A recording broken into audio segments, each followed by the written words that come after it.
S'il y a une qui traverse une période de tourmente en ce moment, c'est la lionne indomptable, la Mafo nationale, Apollonie Ngono.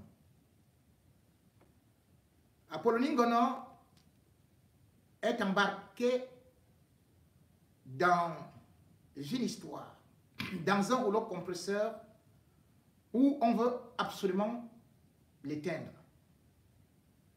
Juste parce qu'elle a dénoncé l'état nauséabond d'une ville en déliquescence. Yaoundé, ville poubelle, ville puante, ville sale, ville cruelle. Apollonie Ngono a eu des mots forts, clairs, dans une petite vidéo, qui d'ailleurs pouvait passer inaperçue, sauf que les autorités du Cameroun n'acceptent pas la moindre critique. Et c'est ainsi que Apollonie Ngono avait été arrêté, après avoir été convoqué, jeté dans une cellule infecte du commissariat central. À l'instant où je vous parle, Apollonie Ngono ne se porte pas bien. Parce que lors de son séjour dans cette cellule au milieu des hommes, non seulement elle a subi des railleries, des comportements bizarres de la part de ses co-détenus, mais surtout, elle a été piquée un peu partout. Sa peau est complètement enflée. De telle sorte que elle s'est rendue à l'hôpital. C'est comme si elle développait une sorte d'allergie. A-t-elle subi une piqûre là-bas?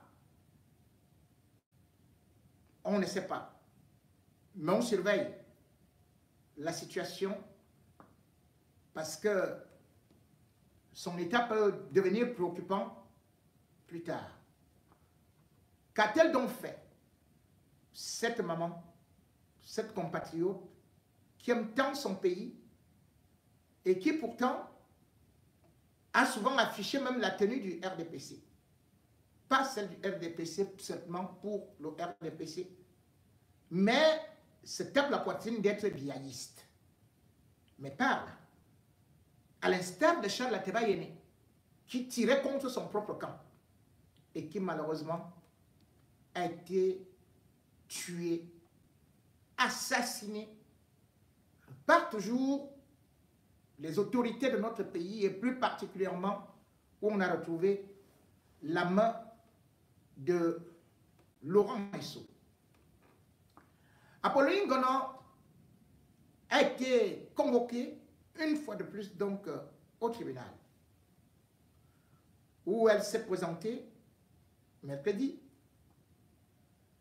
Et là, surprise, les trois femmes qui étaient dans le tribunal l'ont appelée et ont aussi appelé la partie civile. Personne de la partie civile. Et c'est là où on découvre que on lui lit une plainte et une présentation dont elle ne se reconnaît pas. La plainte a été déposée par une artiste du Bikotsi qui vit à Paris et que je n'aime pas citer, que je ne veux pas citer parce que je préfère souvent laisser des gens ne pas aller dans des clashs, même si ces gens m'attaquent nommément. Cette artiste a donc déposé, c'est elle qui a déposé plainte. Et elle a signé une procuration à un autre artiste qu'on appelle le Doux Marcelin. Le Doux Marcelin, c'est le porteur de sac ou l'ancien porteur de sac de Roméo Dika, qui d'ailleurs, quand Apollonie Ngono la Mafo était enfermé en cellule, venait faire l'odoron, venait mettre de la pression avec un rire gouailleur, convaincu que l'oiseau était dans la cage définitivement en direction de Kondengui.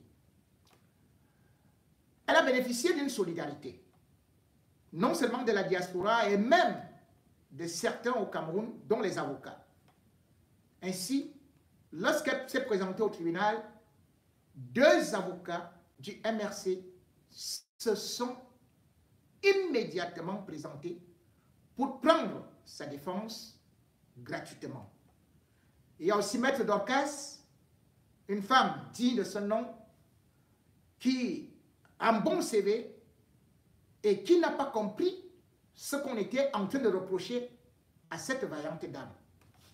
C'est donc avec ces 4 avocats que Apollonie Ngono était devant les juges, toutes 3 femmes. Et de l'autre côté, pas d'avocat, pas de représentant, rien. Et la première des questions, c'était bien évidemment sur l'identité. Apollonie Ngono va découvrir à la barre qu'on lui a attribué la nationalité camerounaise.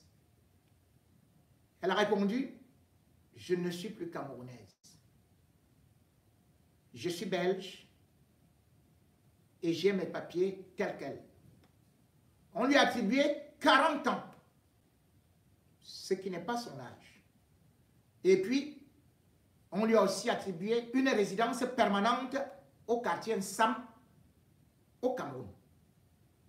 Or, Apollonie Ngono vit en Belgique, est belge, le Cameroun ne reconnaissant pas la double nationalité, donc elle reste belge, et ne se trouve même pas à ça. Elle peut être dans des maisons familiales quand elle va en vacances. Premier couac. Deuxième couac, c'est sur la plainte qui a été déposée. Apollonie Ngono a reçu des menaces de la part du maire Luc Messi Atangana. Des menaces directes où elle était avertie qu'elle devait faire la prison, qu'on devait lui faire la peau, qu'on devait lui clouer le bec par rapport à ses prises de parole.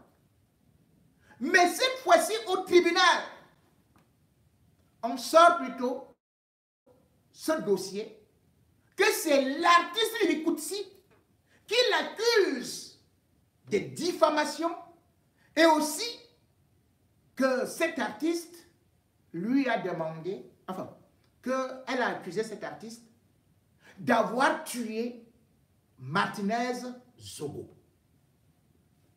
Voilà donc l'affaire de Martinez Zogo, encore au tribunal.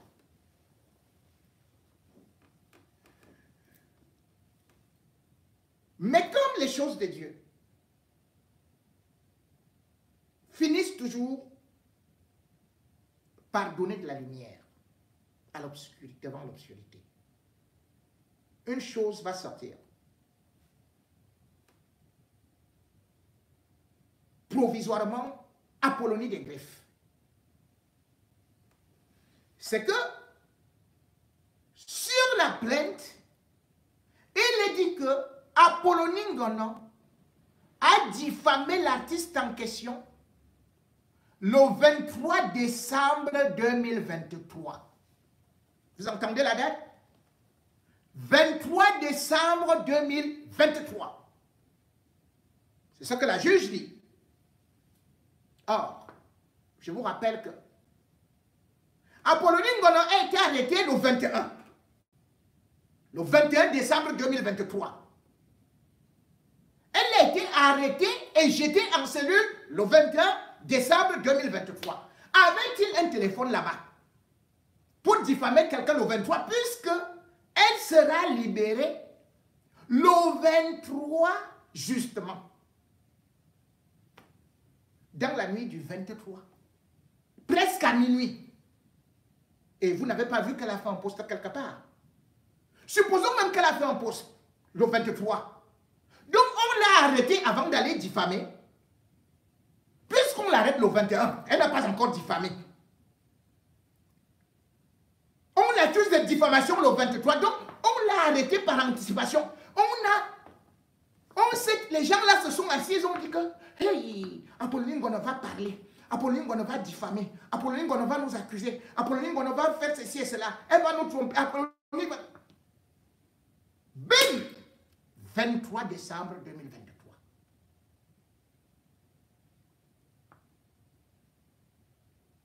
Vous voyez donc, on n'a même pas besoin de juger. Et même, lorsqu'on fait ce qu'on peut appeler un comeback sur ce dossier de Martinez Zogo, ou bien évidemment, moi je n'avais cité personne, mais j'avais vu les mêmes gens passer dans tous les directs pour me combattre.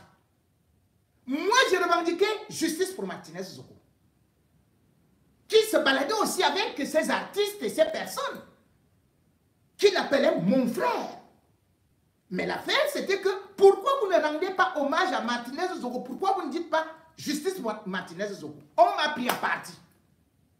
On passait dans des Facebook d'autrui pour dire, oh, c'est moi qui ai fait ceci, c'est moi-même qui... Peut-être j'ai accouché, c'est moi qui l'ai aidé. Je lui ai donné tout dans sa vie, peut-être même jusqu'au papier. On a même failli tout dire.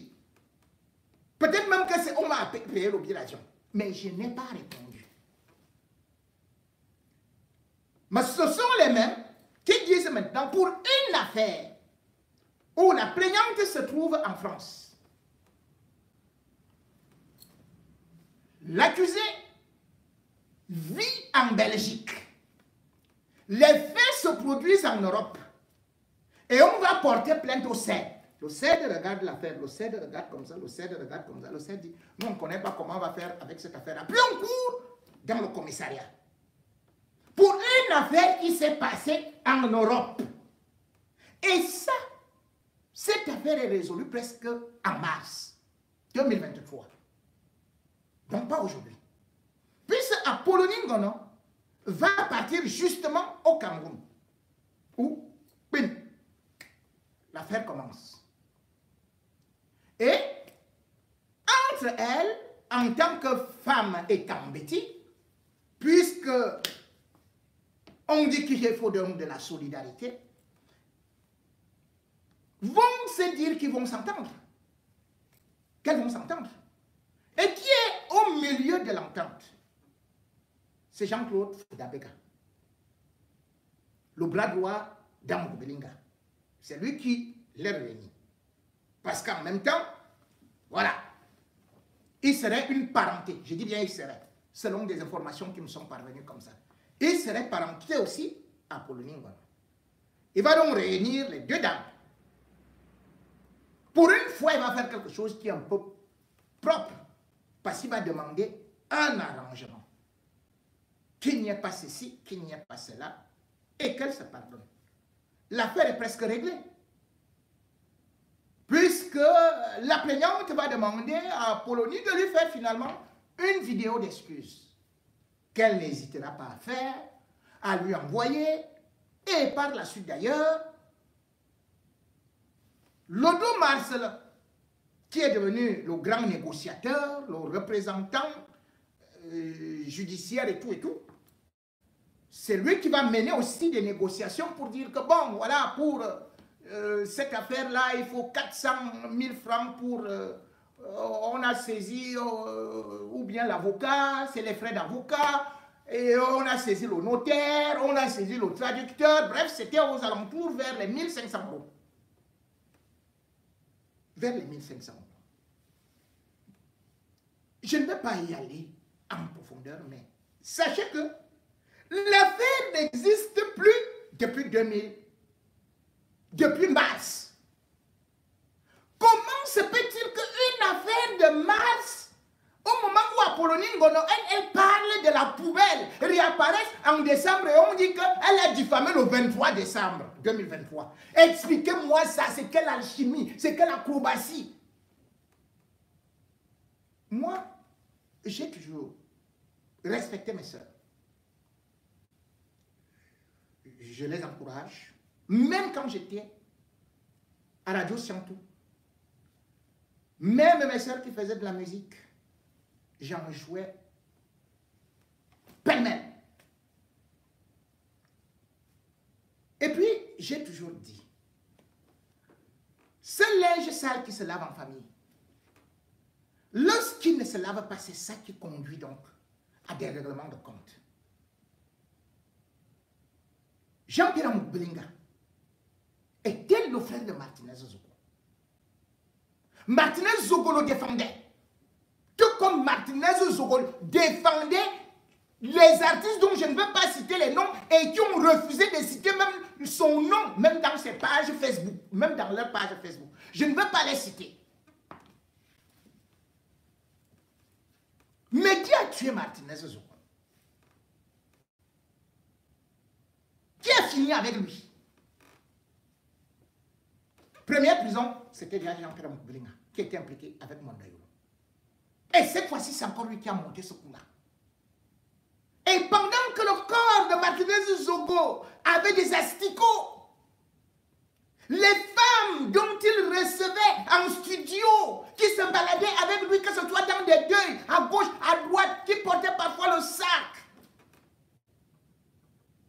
ces femmes avaient choisi de défendre le milliardaire. Et non seulement le frère, le multimilliardaire, le plus grand écart. Nous, comme ça, on était devenus de la simple merde parce qu'on demandait juste la justice. Apollonie Ngonon a demandé que la justice. Elle a porté l'affaire Martinez. Elle a crié, elle a pleuré.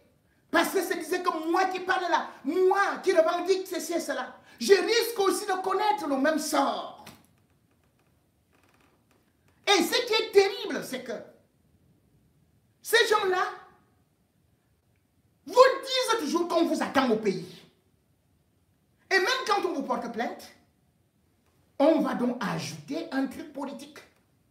On ajoute Paul Biya ou Chantal Biya. C'est ainsi que dans la plainte, maintenant contre Apollonie Ngonon, on retrouve des choses comme elle avait insulté Paul Biya. Elle a manqué du respect à Paul Biya. Ce n'est donc plus une affaire de diffamation d'une femme envers une femme, c'est déjà une diffamation envers le chef de l'État. Et on connaît comment ça se passe là-bas. Lorsqu'on entend ça, on va dire, ah, la femme là, elle est opposante. Ce sont les gens de la basse. On va courir chez Chantal Biya pour dire que, oh, ce sont les gens là qui chassent Paul Biya. C'est elle qui manque de respect et tout et tout et tout.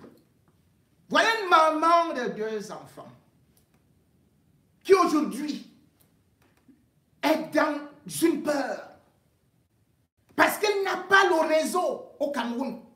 Au Cameroun, les femmes ont des réseaux parce que tu connais tel colonel, tu connais tel ministre, tu connais tel juge, tu actives, tu appelles et tu rigoles, tu sais. Apollonie Ngonon n'a pas de réseau. Et elle peut donc être broyée dans ce rouleau compresseur qui vient de démarrer. Prochaine audience, le 10 janvier 2023. Nous espérons que la justice camerounaise ne va pas se mélanger les pédales, ne va pas tomber dans la manipulation. Ce n'est pas Apollonie Ngonon qui a tué Martinez Zogo. Elle n'a jamais accusé personne d'avoir tué Martinez Zogo. Elle est interpellée. Tout comme nous avons continué à interpeller moi-même. J'ai interpellé les artistes. J'ai interpellé les footballeurs. J'ai interpellé les hommes politiques. J'ai interpellé les stars. J'ai même interpellé Francis Ngannou qui a des gros coups de poing qui peuvent me tuer. Mais je l'ai interpellé que c'est comment? Pourquoi tu ne parles pas? J'ai interpellé Samuel Eto'o. Mais est-ce pour cela qu'on devrait aller dire que oh, j'ai déjà accusé Francis Ngannou que c'est lui qui a tué Martinez Zogo. Oh, j'ai accusé Samuel Eto'o qui l'a tué Martinez Zogo. J'ai interpellé Rigobert Song. Quel est ce pays où on ne peut plus avoir la liberté d'expression? Quel est ce pays où les gens résident à l'étranger et vont tendre les pièges aux autres au pays? Quel est ce pays? Aujourd'hui, elle vit dans la peur. Parce très bien. Combien de femmes quittent l'Europe et sont assassinées au Cameroun? Pas plus tard qu'au mois de février, on a vu une jeune femme partie de la France qui s'était même installée dans un hôtel. Elle était au téléphone avec sa famille. Après, on lui a tendu un piège. Elle est sortie. On est parti l'assassiner.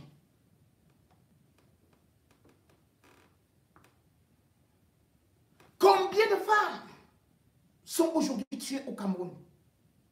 Pour rien. Juste parce qu'il y a des règlements de compte. Le Cameroun est devenu le pays où il y a plus de féminicides. Et les femmes sont derrière pour régler des comptes parfois à d'autres femmes. Ou bien pour attirer des hommes et faire que ces hommes-là tombent dans des embuscades. Concernant des féminicides au Cameroun, il y en a eu combien? Rien que l'année dernière, enfin, rien qu'en début de l'année, selon les statistiques de la Griotte, je ne viens pas d'abord sur ce que les Nations Unies disent. La Griotte a répertorié 16 féminicides, c'est-à-dire que 16 femmes tuées en 54 jours. Et la ministre Abenon Bois, c'est-à-dire que celle qui s'occupe même des affaires de la femme, qu'est-ce qu'elle a trouvé? Elle a trouvé qu'elle a donné les statistiques qui faisaient peur sur le dos. À savoir que 30 femmes avaient été tuées au Cameroun au premier semestre. Exécutées. Comme celle qu'on a trouvée à Yaoundé là. Égorgées, décapitées. Quelle est cette cruauté? Qu'est-ce qu'une femme peut vous faire jusqu'à ce que vous décidiez de l'éliminer ou de l'envoyer en prison? Mais c'est d'arracher sa vie. Regardez, dans ces statistiques-là, on se retrouve donc avec un État qui ne protège pas les femmes. Bien au contraire, on passe parfois par Chantal Biya pour dire que bon, ok, on laisse la moisir comme ça et tout. L'essentiel, c'est de dire que oh, Paul Biya et tout ça. Apollonie Ngonon est en danger de mort parce qu'elle est aujourd'hui considérée comme une opposante, comme celle qui chasse Paul Biya et les ministres et tout. Et vous savez que les gens de ce régime sanguinaire profitent de telles situations pour toujours s'engouffrer et éliminer les grandes têtes, les grandes gueules, les gens qui peuvent dénoncer. Ceci est arrivé à une Amazone. Tchouente Brigitte. Nous nous souvenons de ça. Le 1er juin 2019, comment cette Amazone avait été tuée? Juste parce que les services de renseignement étaient partis dire à la DGAE d'Ekweko que cette Amazone-là était dangereuse et bras droit du président du Conseil des Camerounais de la diaspora, Wampo.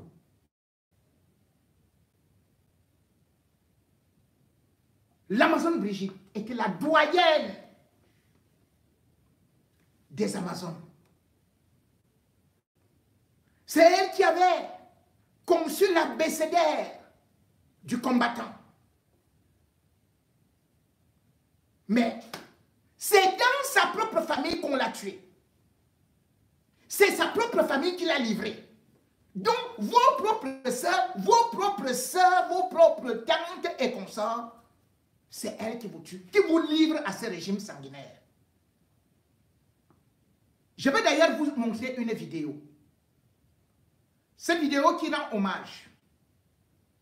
Cette vidéo qui parle de Tchouente Brigitte, comme on l'appelait.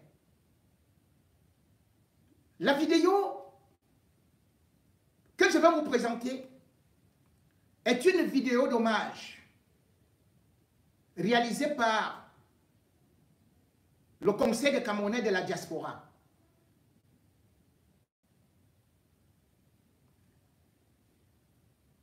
C'est un hommage à cette digne femme.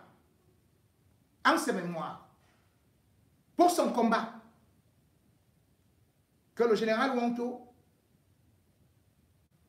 Mbe, le doyen et une Amazone sont partis au cimetière de Paris pour lui rendre hommage. Nous ne voulons pas avoir cet hommage précoce pour Apollonie Ngono. Cette femme qui est morte et qu'on a oublié, son assassinat vient du sommet de l'État. Qu'a-t-elle fait? Juste parce qu'elle demandait quelque chose. Lorsque sa famille lui disait que pourquoi est-ce que tu ne veux pas collaborer avec le régime? Qu'est-ce que tu veux? Au lieu de demander de l'argent, elle disait, je veux juste de l'eau, de l'électricité et aussi des hôpitaux pour les pauvres au Cameroun.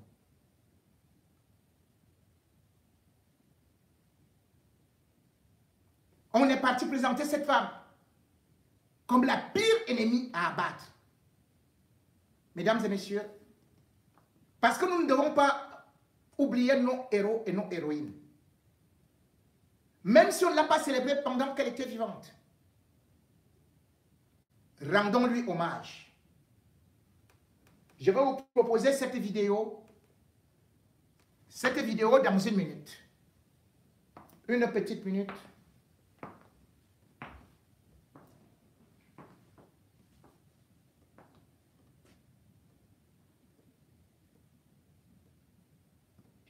Non, non, non, non, non, non, non, ce n'est pas ça, ce n'est pas ça. Excusez-moi.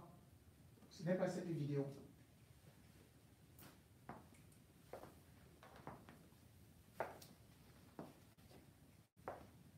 Mesdames et messieurs, la méchanceté, la cruauté de ce régime est légendaire. Cette femme est née en 1959 à Banganté. Et elle s'occupait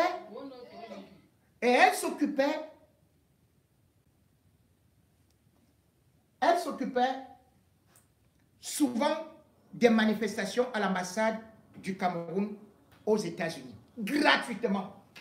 Elle est arrivée à Paris. On l'a assassinée. Juste suivant cette cérémonie émouvante. Et je vous reviens.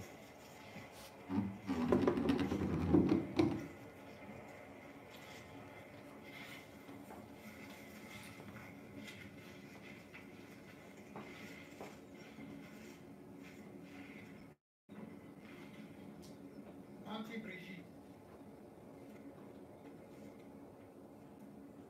nous sommes venus te rendre visite comme tous les ans pour rappeler aux Camerounais et au monde entier que tu as donné ta vie pour libérer le Cameroun, qui est aujourd'hui sous la domination des impérialistes et d'un lâche camerounais qui a rendu en même temps les Camerounais lâches puisqu'ils sont incapables de se lever. Oui. Mais cette lutte, elle est en train de prendre un bon chemin, puisqu'il y a certains pays qui se libèrent. Donc forcément, même ces Camerounais qui sont devenus aujourd'hui des lâches vont finir par se réveiller. Tu peux en être sûr, puisque nous sommes là aujourd'hui pour te rendre cet hommage. Et ma complice, que ton âme continue à se reposer en paix. Merci pour tout ce que tu nous as donné avant de partir.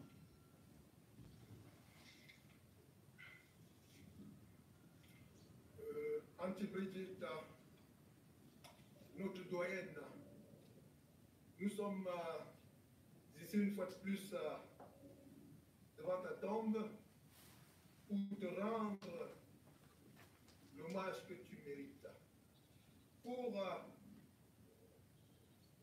demander, implorer le ciel à ce qu'il permette que ton âme repose en paix, bien que tu sois sous terre étrangère. Mais nous faisons le serment, une fois de plus, non seulement de mener la lutte que nous avons ensemble portée jusqu'au bout, mais également de rapatrier ta dépouille le moment venu dans le pays de tes aïeux, le pays de tes ancêtres. Tu nous as légué ce que nous appelons aujourd'hui l'abécédaire d'Anti-Brigitte, les 10 commandements du combattant, et dans lesquels tu nous parlais de l'abnégation, l'altruisme, tu nous parlais du bénévolat, tu nous parlais de la combativité, tu nous parlais du dévouement, tu nous parlais, n'est-ce pas, de l'empathie, et tu nous parlais de la fraternité qui est nécessaire entre les combattants, tu nous parlais de la générosité, de l'humilité, de l'invincibilité, et tu disais, c'est tout cela qui concourerait à nous permettre d'avancer vers la libération, n'est-ce pas, du peuple camerounais. Et nous sommes ici pour te faire le serment que ton abécédaire, nous l'avons, n'est-ce pas, à notre chevet, et nous ne manquerons pas de veiller à ce qu'il soit mis en application en 2024, de façon à ce que 2025 soit l'année, n'est-ce pas, du triomphe et de notre idéologie et de tout ce que nous avons ensemble souhaité pour le peuple camerounais. Donc, Anti-Brigitte, une fois de plus, repose en paix.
Merci pour ce moment de recueillement. Cette dame, il faudrait que l'histoire retienne. Parce que les assassinats de cette envergure ne doivent pas rester impunis. Cette dame qui a eu à rester aux États-Unis avait un restaurant.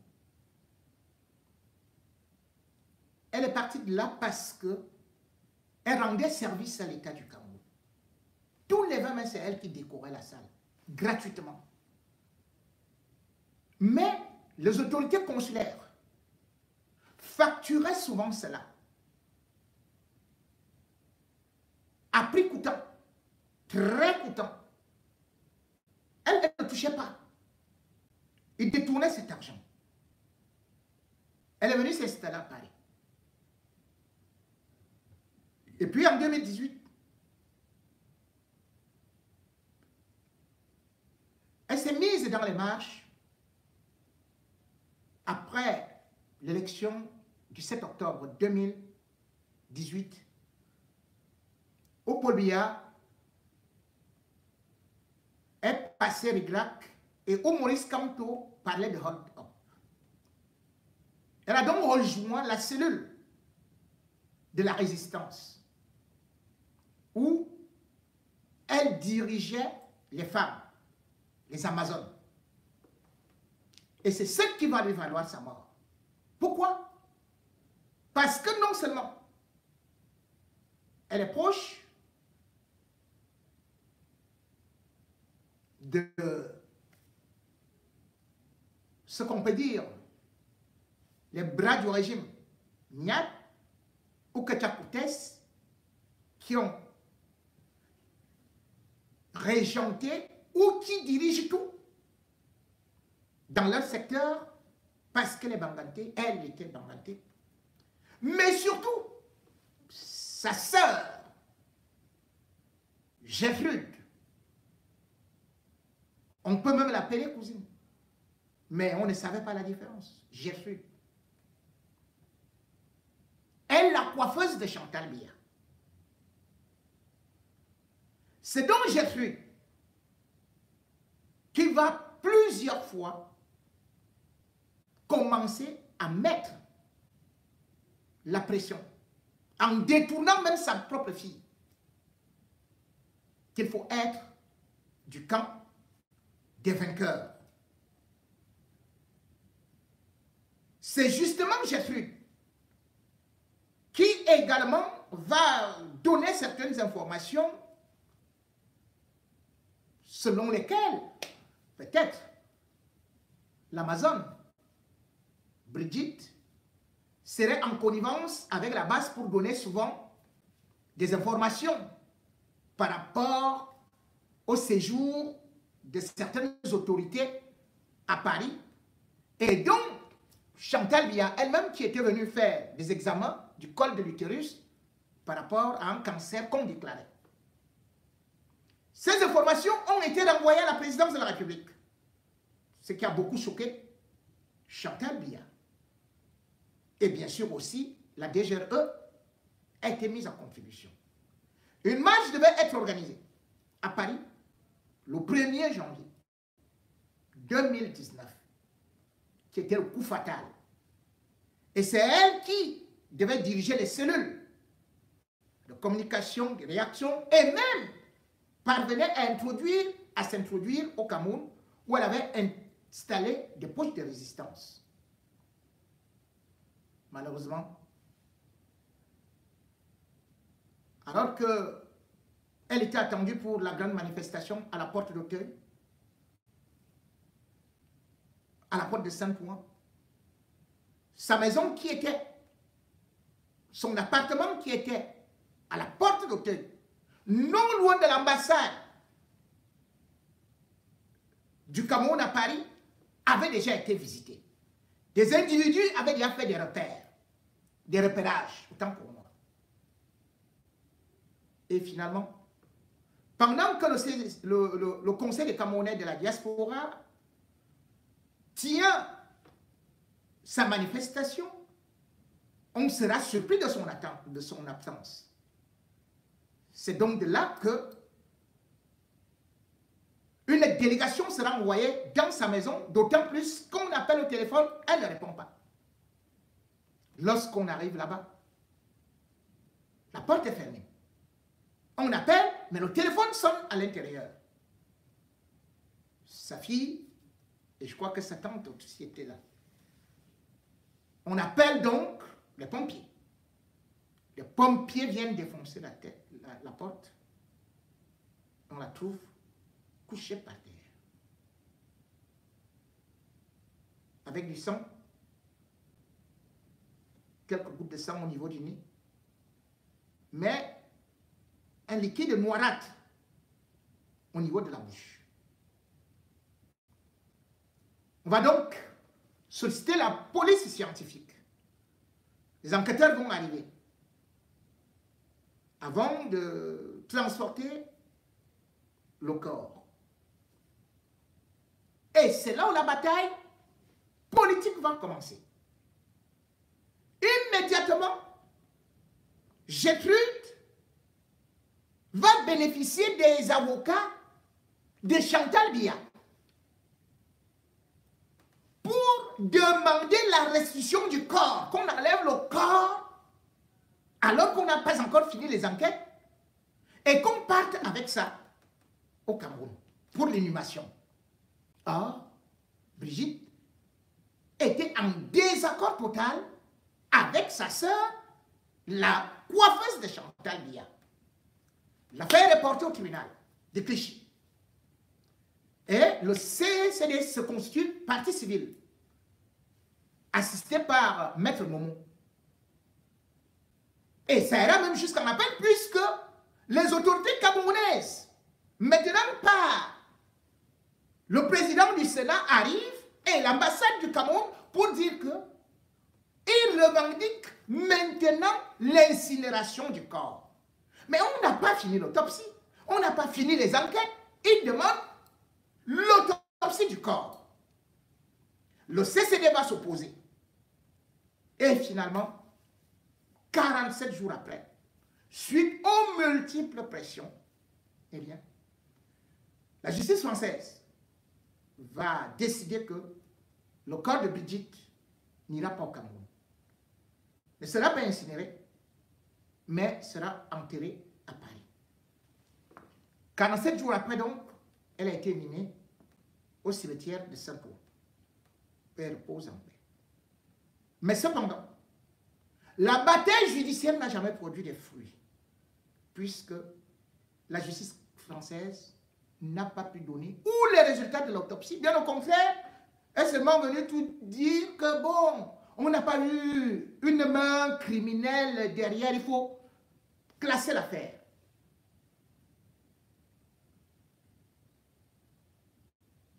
La bave qui avait été prélevée pour envoyer dans un laboratoire aux États-Unis a quand même donné certaines certifications que ce n'était pas de mort naturelle. Mais qu'est-ce qu'on peut faire lorsque le pouvoir politique est derrière une affaire comme celle-là? Pour la mémoire de Brigitte, pour des vraies Amazones, pour des femmes qui prennent des risques pour le combat, nous devons les respecter. La femme, c'est la mère de l'humanité. Et quand les femmes se mettent dans un combat, soyez forts comme vous voulez. Ayez n'importe toutes les armes. Vous pouvez éliminer une, 2, 3, mais vous n'allez pas toutes les éliminer. La femme est la mère de l'humanité. Et ceux qui croient la détruire, les détruire, ne vont pas parvenir. Amazon du Cameroun, femme du Cameroun, à l'instar de Mafo, Apollonie Ngono, ne baissez pas les bras et n'ayez pas peur. Femme du Cameroun, le changement viendra par vous, pour vos enfants, parce que c'est vous qui les avez portés pendant 9, 10, voire 12 mois. Femme du Cameroun, c'est vous qui avez versé le sang pour ces enfants que vous voulez voir grands. N'ayez pas peur. Battez-vous pour vos enfants. Ne soyez pas intimidés par qui que ce soit. La victoire, c'est demain. Ne croyez pas qu'on peut vous broyer. Toutes, c'est vous qui avez la pierre à écraser. Et lentement, vous les écraserez. Parce que votre force a toujours montré jusqu'où les hommes les plus intrépides, les plus coriaces sont tombés. Même Adolf Hitler a tremblé devant Léa Nico, une simple danseuse. Vous connaissez l'histoire de Winnie Mandela. Femme, n'ayez pas peur. Prenez vos responsabilités. Comme Brigitte, demandez l'eau, l'électricité, les soins de santé, les emplois pour vos enfants qui ne sont que sur des motos. C'est déjà une mort que de vous résigner, de voir vos enfants seulement boire dans des bars, de voir vos enfants assigner tout simplement à des missions bestiales, de voir vos enfants obligés de vendre leur derrière pour pouvoir faire un petit job et finir par mourir dans le pire des anonymats. Vous devez dire que c'est terminé. Trop, c'est trop. Ça a trop duré. Vive la doyenne des Amazones, Brigitte. Vive la Mafo à Sozok, à Poloningono. Vive la liberté. Vive le changement. Vive la vérité.